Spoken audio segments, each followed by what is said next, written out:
Travis Kelce swears he and Taylor Swift never fight. Like any therapized adult, I've watched enough of Dr. Orna's couples therapy to know that fighting is a sign of a healthy, functioning relationship.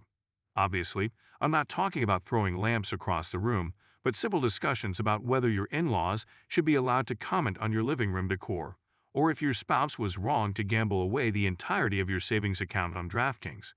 Those are generally considered par for the course.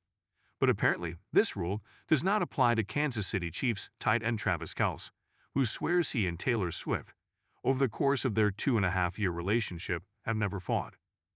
On Monday's episode of the New Heights podcast, the Kelce brothers and co-hosts had George Clooney on to discuss forging letters from Bill Clinton and the perennial heartache of being a Bengals fan. The conversation shifted into relationship territory when Travis asked the 64-year-old about his recent claim that he and Emil Clooney, in 10 years of marriage, have never gotten into an argument. "No, I'm not lying," Clooney said. "Travis, shall we ask you the same question?" "Well, it's only been 2.5 years, and you're right," Travis said, referring to his fiancée. "I haven't gotten into an argument. Never once."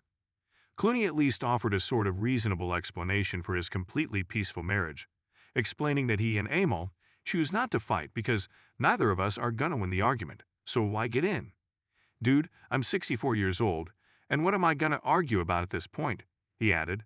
"I've met this incredible woman that is beautiful and smart, and she stands for all the most important things that I believe in the world. And I can't believe how lucky I am. So what am I going to fight about?" Well, fine, when Oscar winner and salt and pepper king George Clooney puts it that way, I totally get it. Clooney then suggested the Kelce boys follow his lead, and Travis confirmed he is already doing that, for sure. "I'm just taking notes this whole time, big guy," he laughed. "You don't even know." Good for all of them, I guess.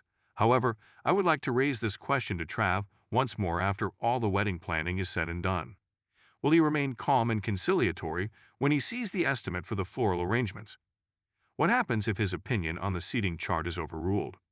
When they are ready to have a healthy conversation about whether 1857 Prime should really be catering the event, Orna and I will be here to help.